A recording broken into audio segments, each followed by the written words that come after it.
1140 The Fan. Talkin Money. Well, alrighty then. We're back to Talkin Money with Jeff Tarbell. Right. How you doing? This Saturday. Let's get to the phone lines real quick because I wasn't paying attention in the last break there, and Steve has been patiently holding. Steve, welcome to Talkin Money. How you doing? Good morning. How you guys doing? Good. What's happening? Quick question, and then we'll just take the call up there. I do have a loan. I'm in 10-1 arm. We want to just refinance, get into something, 30 or 15. We're not in a Freddie Mae or Freddie Mac, and I've heard stuff about HARP. We're not late on our payments. We're hanging by a string, and we are about 60 to 80,000 upside down negative equity. And so I'm just wondering, you were speaking a week or so ago about a new program that might be coming out for us that are actually paying are able to pay our mortgage. So I was wondering if you can give me a take on that, and I'll have a good weekend, Jeff. All right, Steve. Thank you very much. Thank you. So there are a couple things you can do. And Steve was obviously listening to this show because he already knew if he had a Fannie Mae or Freddie Mac. And let me point out one thing for many of you. There's a lot of you out there that have an FHA loan that forget you have an FHA loan or don't know that there's an advantage to that. So Fannie Mae and Freddie Mac are conventional financing programs, and that's for the HARP refinance. Right. You can potentially refinance with them if you're upside down. And that's generally for loans that were originated, I would say, about March of 2009 or sooner. And just because you did it in March of 2009 or sooner doesn't mean that the HARP program will take you on. And I don't know what your experience has been, John, but you'll get so generally what you have to do is just what I have people do is just fill out just a basic application. Just get me something. It doesn't cost you anything. You're not obligated to do anything. I got to get it up to Fannie Mae or Freddie Mac in their automated system, and it will come back and tell us: A, yes, you are a Fannie Mae or Freddie Mac borrower. B, yes, it will let you into the HARP program. C, yes, we will not require an appraisal, and then some other risk factors that go along with it too. But for some rhyme and reason, or no rhyme and reason, sometimes you'll see just the first three are all yes. And then you get something like a refer or some kind of a not a full approval, and it doesn't really come out and say why. And it's a little frustrating. It's frustrating for us because we want to help you. You want to be helped, and yet this program tells us that that for some reason it doesn't like it. I can tell you that as a general rule, if you're trying to take, and I've seen this a lot, a spouse, someone's been divorced in the interim from they took their first loan out, they were married, now they come in and they're divorced.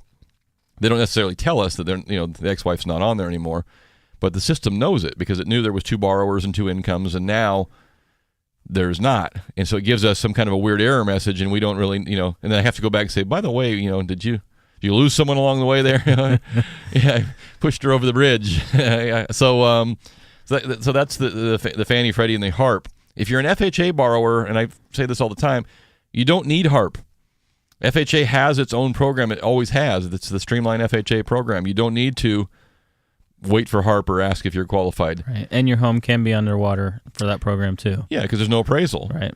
Now, what's changed in that program is that they used to not re-verify your income and your credit, and that has changed. And actually, Wells Fargo changed that, and the whole rest of the world followed.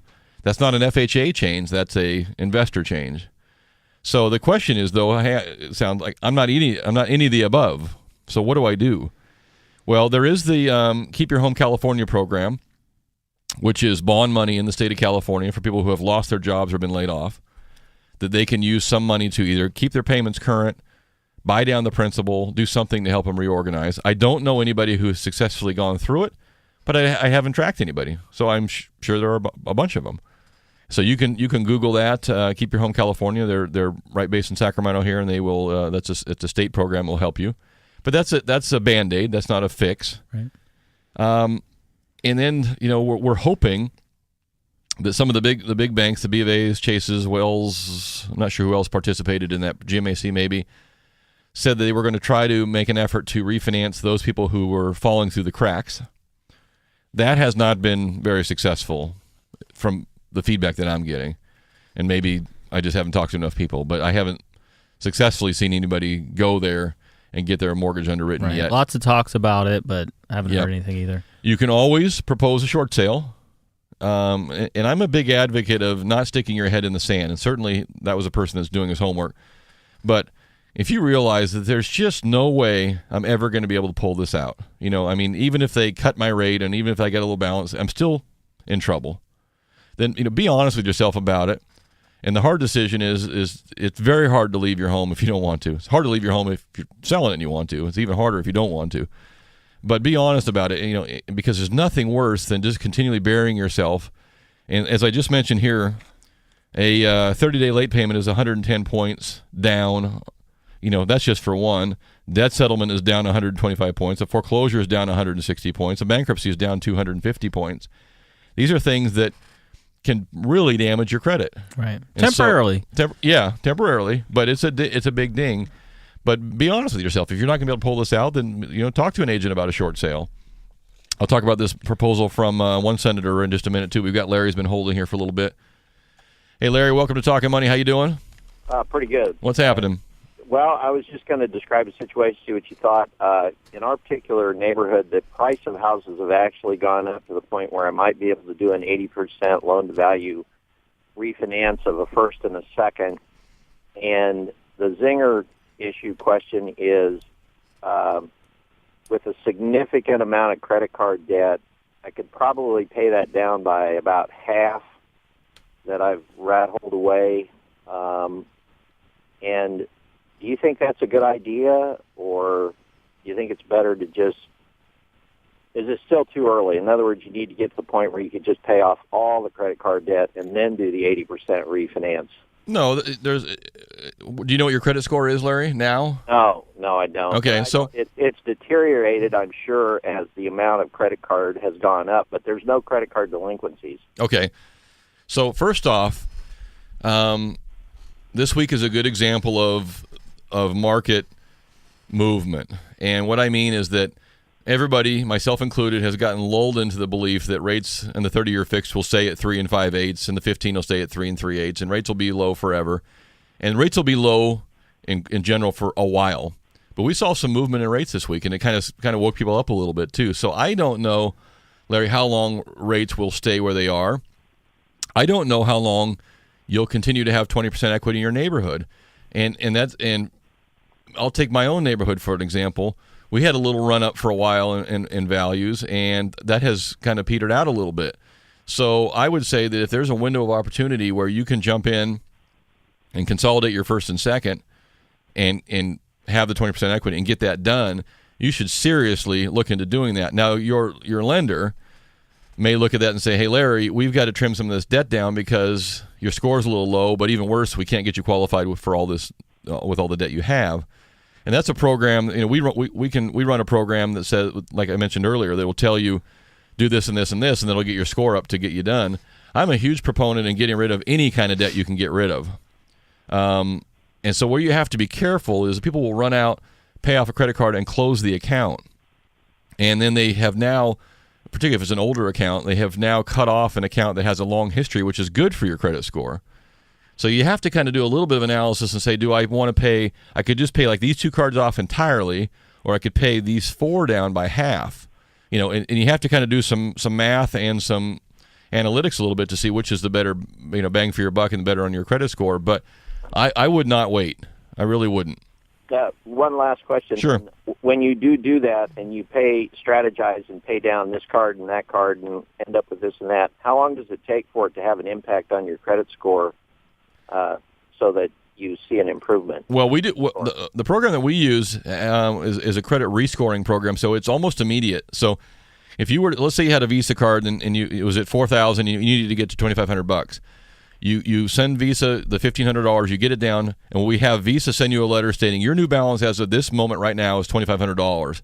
You send me that letter, I send it to the credit bureau, they rescore it right there on the spot, and so you don't have to wait 30 days for the bureau to. And because things change all the time, we need to get things done now. So we'll get these letters, get the thing rescored, and then get your loan going based on that updated score. So it doesn't take very long if you use some people who know what they're doing. If you just pay it off and let it down, it'll rescore itself over the next reporting cycle or two, depending on how fast it gets up. It's actually a fairly fast rescoring process. Yes. Then the last question is, when I say the values have gone up, based on published closings in the paper and Zillow, is Zillow a good indicator of what current value and appraised value might come out at?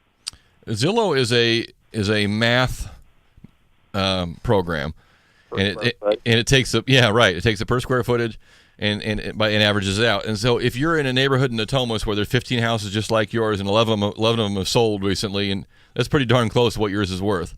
You take some neighborhoods. Carmichael's a good example. I grew up in Carmichael. Carmichael could have a $1.2 million mansion, a knockdown house next to it, 4 houses that are all similar. It's got crap and it's got beautiful stuff and it's got everything in between.